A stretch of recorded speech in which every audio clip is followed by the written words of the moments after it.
What's going on, everybody? Welcome back to the Celtics Daily with me, Mike Zakarian. And as you can tell behind me, we're back. We're officially back from vacation, back in the studio.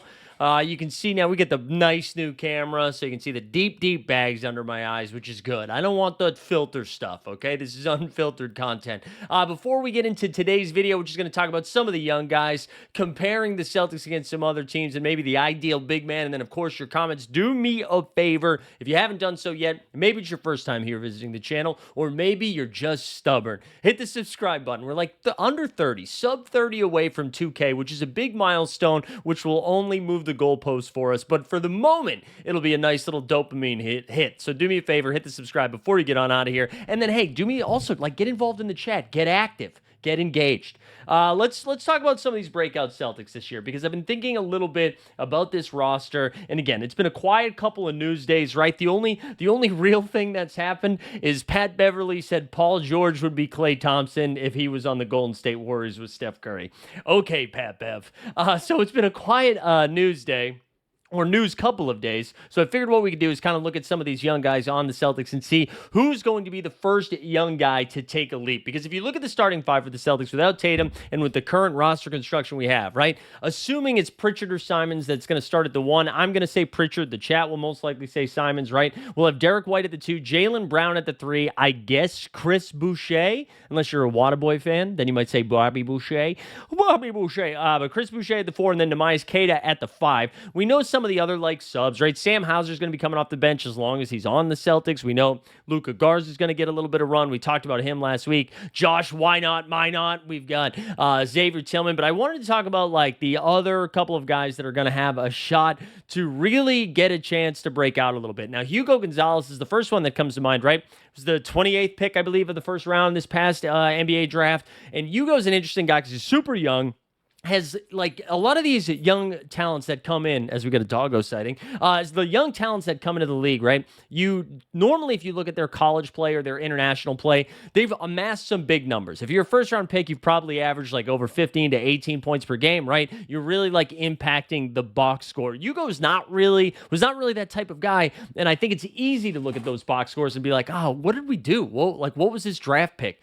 However, Hugo was playing with guys who were either former NBA players. He was playing full-on grown-ass men. He was playing with adults. And what I think is important for Hugo's development, and also especially when Tatum's back and the Celtics team returns to its championship form, if he's able to do the same things that he was doing with Real Madrid, I believe that's who he was playing with the Celtics, which is just impacting winning, being at the right place at the right time, making those hustle plays, right? Almost like a la Marcus Smart, right? Something like that. And if he's able to, defend at a high level, just jump into the passing lanes, make the right pass, all that stuff. So I do think this is going to be an interesting season for him, because I do think he's going to have an opportunity where you look at Celtics in the past, their first round picks typically don't see a lot of time. We're going to talk about Baylor Shireman in a little bit, then Jordan Walsh, right? They haven't really had the opportunity to develop in the NBA because of how talented the Celtics roster is. They don't have room. They don't have time.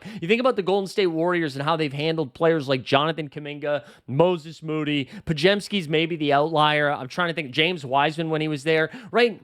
They've got these really young talents who, if given the opportunity to get real NBA minutes, maybe they can evolve a little bit and then down the road be useful assets, whether it's on the court for them or in a trade for another team. But instead, what's really happened is because those teams are so competitive year in and year out, both the Warriors and the Celtics, they don't have time. We don't have time to see what these young guys can do, because we're trying to win games, we're trying to win playoff series, and we're trying to win playoff NBA championships. But this year might be a little bit different. With Tatum not being back and ready to go, at least for the first 2/3 of the season, I do think we're going to see these guys get a shot. And I think Hugo, who, again, someone who was really just filling in the gaps for a winning team over in Europe, now is going to maybe get an opportunity to have the ball in his hands a little bit more, maybe fill up the box score, depending, again, how the Celtics handle this season. I think if they are going to be trying to win games early on, then maybe he's only playing 18 or so minutes a game. However, we get to that second half of the year, and if the Celtics clearly are falling off a little bit, Hugo might be playing like 28 to 32 minutes a game to really see what he has, which again, like, it's a short-term loss for a long-term gain, I think, in a lot of ways, where like, yeah, you don't want to be bad this year, but if the Celtics really are able to get a good, hard look at Hugo and be like, hey, this is what, like, the work that he's putting in right now is going to pay dividends later when, like, the playoffs matter. Another guy to take a look at is Baylor Shireman, and I'm actually more intrigued, or most intrigued, I don't know what the correct grammar the correct grammar would be for that, but I'm most intrigued by what Baylor Shireman's going to be able to bring to the table, because last season, right, he did have a little run towards the end of the season where played a little bit more, got some more minutes, but on average didn't really do too much, right? Played 31 games for the Celtics in his rookie season, only averaging 12 minutes per game. He was putting up 3.6 points per game, 1.1 assists, 2.1 boards, shooting just 31% from three. And I think we kind of expect Shireman to be able to knock down the three ball with a little bit more consistency. We didn't see that in Summer League. Some of the stuff that I was impressed with in Summer League was kind of just being at the right place at the right time, moving well without the ball, but the shot just was not falling. And maybe we see, again, with some more consistency on the court, you just have to believe, shooter's going to shoot. He'll shoot his way into a rhythm. But he's another guy that's going to get a real opportunity to get some serious minutes, right? So Shireman, I'm really excited to see. And then Jordan Walsh, I mean, I'll be honest, me personally, like, if I had to bet on which one of these three were going to be the least impactful that we've talked about so far, I think it would be Jordan Walsh. And I don't know, maybe I'm a hater. In his career, he's played a total of 61 games through his first two NBA seasons, 52 of them coming from last season. And last season, I mean, like, ready here, let's take a look at this. He played 52, like I said, averaging just over 7.8 minutes per game. Not really doing too much, right? Like, he's averaging one board a game. But how many points was it? I think I got it pulled up right here. 1.6 points per game, 1.5 rebounds per game, 0.4 assists per game. I mean, I don't know. Like, he did show some life in Summer League. And as we talked about in videos leading up to Summer League, if you are a third-year NBA player and you are still attending Las Vegas for Summer League, I need you to dominate. I need you to, because you've already had 2 years in the league. Like, this is for the young first and second guys to see what they have. If you're back there again, I need to know that you can dominate these guys. And he did show some signs of that, right? He had some pretty big games for the Celtics in Summer League, but now he's going to get an opportunity. All three of these guys we talked about are going to get an opportunity to show Brad Stevens and Joe Mazzulla that not only can they put up decent NBA minutes and numbers on a team that's probably winning somewhere between 35 and 45 games, but are you going to be a useful asset moving forward when the championships are on the line? So I put it to the chat, put it to you guys. Where are you landing on these young guys? Maybe it's somebody I haven't mentioned. Like, of course, we've got Amari Williams, who is one of our second-round picks, who I think will probably get a little bit of run just because of the lack of bigs. Or is it going to be one of the two guys we plucked from Minnesota who still fit the young guy narrative, and Josh Minot, who didn't really do too much with the Timberwolves, or Luka Garza, who hasn't done too much with the Timberwolves or the Detroit Pistons? You got Max Sugar, another second-round pick. Like, maybe he's going to get some run. I think he's going to spend most of his time in Maine. Or is it somebody else I haven't mentioned? So let me know in the chat, like, who are you most excited about? One of the situations I wanted to highlight a little bit here in our next topic, and I put it as like Cade or Jalen, but really just like Celtics or Pistons moving forward. Which organization, which roster are you more excited about? Not for this specific season, but for the next 5 years, right? If we combined the postseasons over the next 5 years, which team has won more postseason rounds? So Pistons or Celtics? And the reason I brought up Detroit, I do think they have like some similar upside guys. Like, obviously, I think Cade Cunningham has a chance to be a top 10 guy in the NBA year in and year out. I feel like he can be a fringe MVP conversation. Just going to throw some Cade Cunningham numbers at you real quick. And then we got to get into one of the weirder stories that involves Detroit as well here. But Cade Cunningham last season, although that did not do what I wanted it to do, I apologize. Cade Cunningham last season put up some big old numbers. So in 70 games he played, averaged 26 points, 9 dimes, and 6 boards, taking Detroit to the playoffs for the first time in who knows how long. They almost took down the Knicks in the first round, a very competitive series. But the other weird thing that happened with Detroit, right? They picked up Duncan Robinson this offseason. They also picked up Karis LeVert. They get Jaden Ivey back, who broke his leg in that gruesome injury halfway through the season. He's back and ready to go. Obviously, they got the big man Jalen Duren. But then the Malik Beasley story. For those that weren't paying attention, right? The U.S. attorneys or Attorney General's office was like, hey, man, We think Malik Beasley might be, not, I don't want to say Fred Van Fleeting it, but what I mean by that is betting on himself. And then, of course, Pablo Torre finds out, did a video on it. We saw a bunch of like clips being posted from his year with the Milwaukee Bucks. And this is after Malik Beasley came off a monster season, right? He was a runner-up, I believe. I'm going to pull this up right now. Runner-up in the Sixth Man of the Year next to Peyton Pritchard. He played all 82 regular season games for the Pistons, averaged 16 points, 2 boards, 1 dime. Absolute three-point chucker last season. What was his averages on that? It looked like he took four for 9 basically per game. Malik Beasley. But anyways, all this reporting comes out. Seems like Malik Beasley donezo. He was about to get a fat paycheck from Detroit in a new deal. Shout out to FDR. And then all this comes out like it was Shams Charania had basically announced they were close to signing a deal. And then this announcement came out from the U.S. Attorney General's office. And then it seemed like Beasley was done playing NBA basketball. He was going to get Jonte Portered. But instead, what happens? They announced it just yesterday or the day before. Beasley beat the allegations. Seems like he's no longer a target in the investigation. Kind of like what we heard with Terry Rozier last year.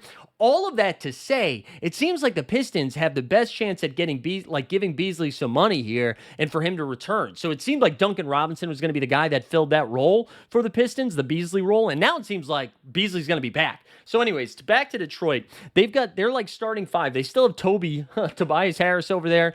So anyways, Cade Cunningham, Jaden Ivey, Tobias Harris, Jalen Duren, Asar Thompson. They've got Beef Stew coming off the bench, and then all of the other dudes I just listed: Karis LeVert, Duncan Robinson, most likely Malik Beasley. I'm sure I'm forgetting a couple other guys. They lost Dennis Schroeder, who went to the Kings. But anyway, that roster right there, mostly young, with a couple of older guys thrown in there.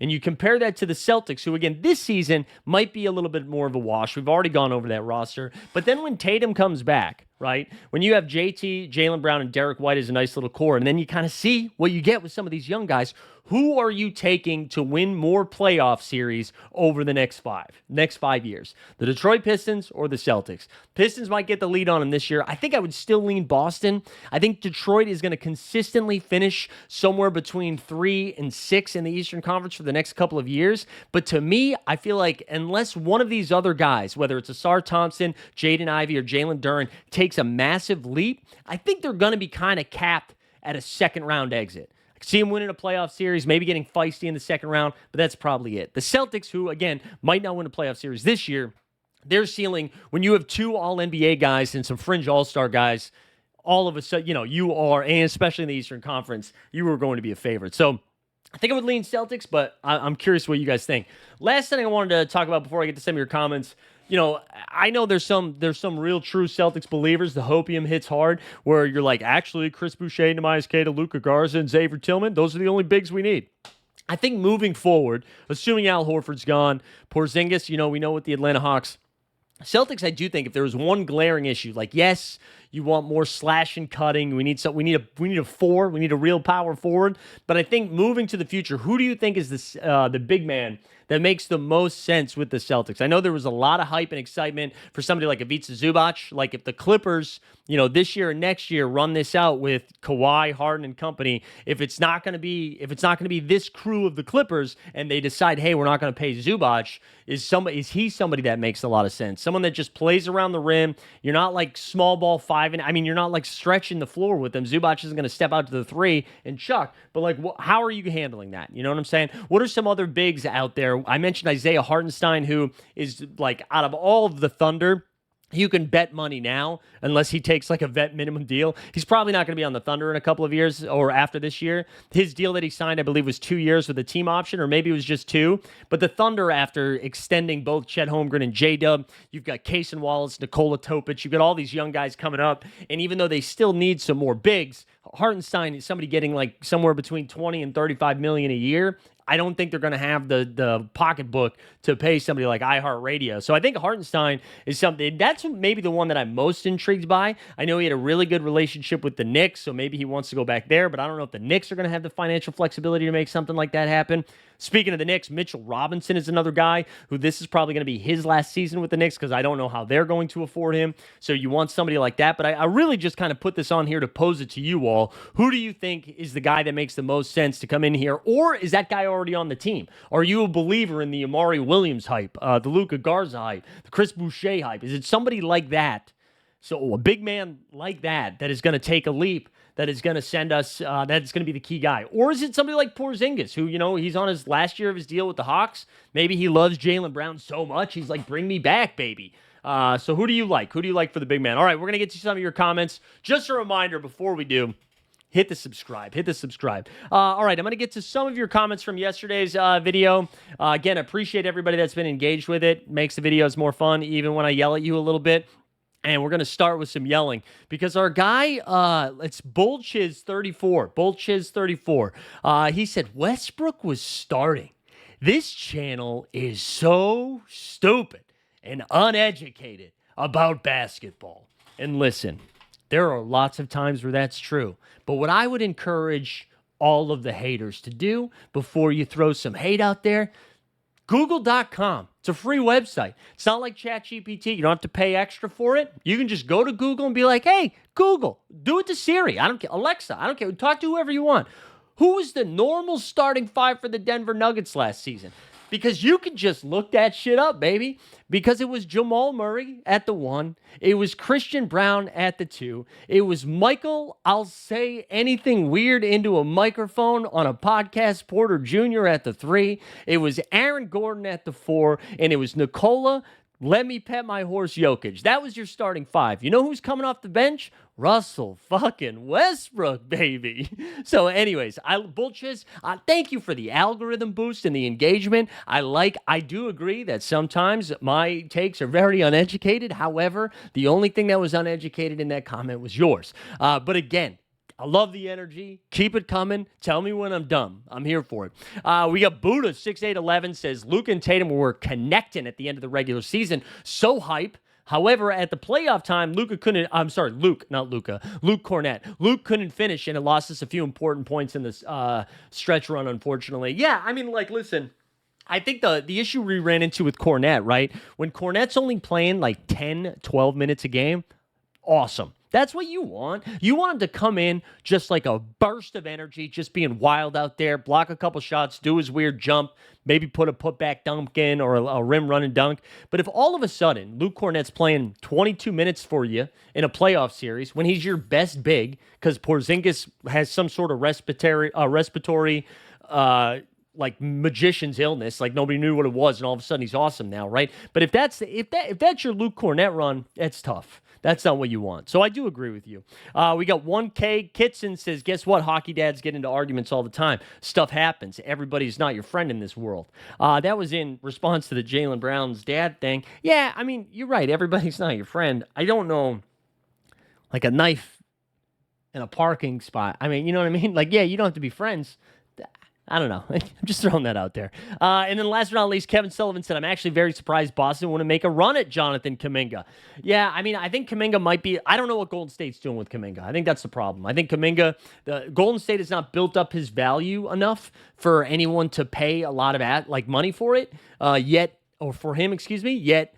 Kuminga, yet they want that. They want that return. So it's kind of, they're kind of tanking their own value. It's very, very bizarre. It's very bizarre. But anyways, that's going to do it for us today. Appreciate everybody tuning in. Hit the subscribe on the way out. We'll be back at it tomorrow. Have a good one. Enjoy the weekend. We're back at home.